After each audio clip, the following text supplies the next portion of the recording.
Halo, ketemu lagi Sobat Online di podcast Rumah Anak Sehat hari ini. Kami bersama-sama melihat bahwa ada teman kita yang bernama siapa? Aulia. Aulia. Kita akan melihat kisahnya yang bisa menginspirasi kita. Oke, kalau bisa kita kenalan dulu ya bro ya. Gua Yuda. Gua Aulia. Aulia begitu ya. Kalau boleh tahu umurnya berapa saat ini? Umur saya 20 tahun. Oh, 20 tahun nih teman-teman. Lalu kira-kira apa kesibukannya sekarang ini? Kesibukan saat ini saya akan memasuki semester 5. Saya saat ini sebagai mahasiswa di Universitas Sumatera Utara. Wow, di USU teman-teman, di Universitas Sumatera Utara, semester 5 ya. Ambil fakultas apa tuh? Saya ambil Fakultas Pertanian, Program Studi Manajemen Sumber Daya Perairan. Wow, itulah pokoknya ya teman-teman semua ya. Nah, kalau boleh tahu, kamu kan terkena cancer ya, kalau saya tidak salah ya, saya Betul. gali infonya ya. Cancer apa yang kamu alami sebenarnya? Saya remisi dari kanker tulang atau osteosarkoma. Kanker tulang, baru dengar juga bahwa ada kanker tulang. Yang tahu osteoporosis gitu bro ya. Ternyata ada kanker tulang ya. Lalu sejak kapan kamu tahu dan apa sih gejalanya kalau kanker tulang nih? Jadi teman-teman online semuanya, cancer itu banyak. Dan kami mau tahu nih, sebenarnya apa gejalanya ketika kamu terkena cancer tulang ini? Jadi pada awalnya pada tahun 2014 saat itu saya masih duduk di kelas 6 SD dan pada saat itu masih dalam tahap ujian akhir. Jadi ketika bangun tidur, ketika berjalan kaki saya ini terasa nyeri di samping lutut, di sekitar daerah lutut lah, seperti itu. Sekitar daerah lutut nyeri. Nah, Berarti cuma itu aja gejalanya. iya, Wah, ternyata teman-teman gejalanya cuma itu aja ya. cukup sepele. Cukup sepele ya. Padahal kita juga habis olahraga bisa jadi nyeri gitu ya, kram dan sebagainya. Jadi memang ketika kamu nyeri itu yang kamu alami, lalu langsung kamu ke dokter gitu. Sebelumnya karena nyeri, jadi saya pikir mungkin ini karena jatuh gitu. Iya. Memang saya pernah jatuh, jadi saya minta untuk diurut. Oh, diurut dulu. Setelah diurut kok makin lama tidak ada perubahan, malah tetap sakit. Kemudian konsultasilah sama dokter. Jadi ketika nyeri itu berkelanjutan nih ya berarti ya nyerinya ya. Ketika nyeri itu pikir sepele ke tukang urut, tapi makin sakit intensitasnya. Iya. Atau sama aja tapi terus berlanjut. Makin sakit sehingga dia sudah tidak bisa dibawa lari lagi. Jadi jalan. Berarti ketika kamu lahir memang benar utuh begitu ya, istilahnya normal begitu ya, normal. Tapi setelah kena itu nyeri itu kamu merasa ada yang lain nih di dalam diriku begitu ya, dan hanya sepele sebenarnya teman-teman gejalanya begitu. Tapi salahnya kamu langsung ke urut begitu ya, bukan ke dokter begitu ya. Nah, lalu apa perasaan kamu setelah ke dokter, lalu dokter berkata, wah ternyata ini kabar buruk, ternyata kena cancer gitu.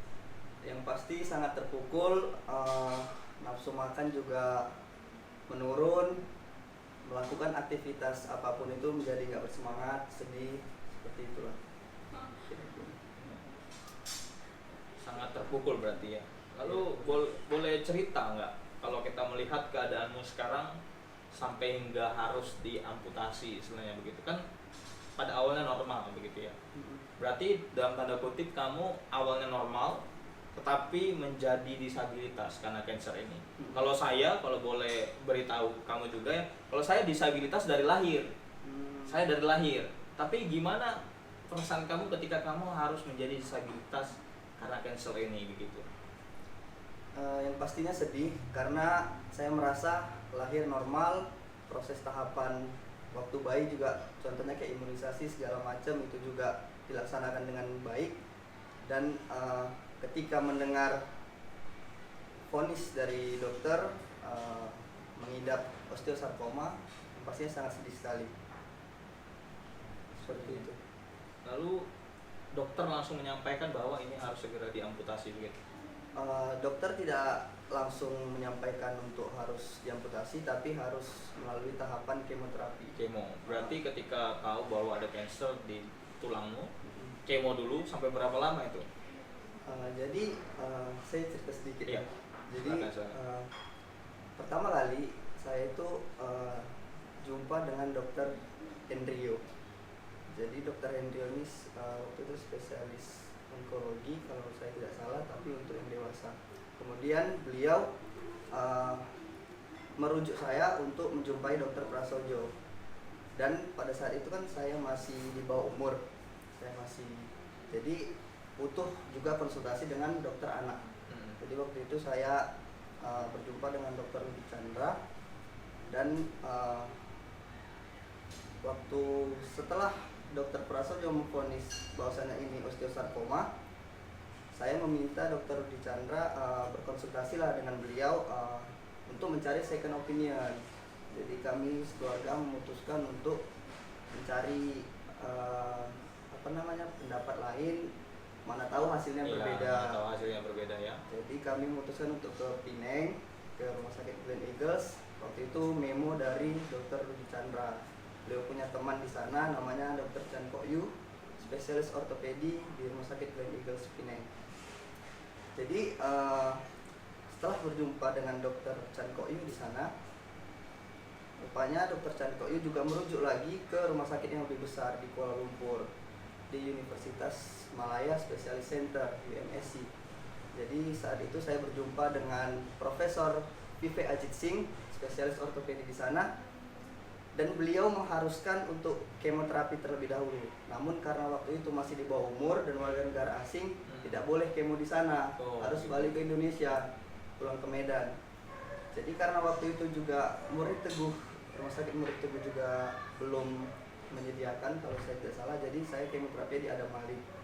Jadi kemoterapi sekali di situ, kemudian selanjutnya 4 kalinya lagi kemoterapi di Rumah Sakit Murid Teguh.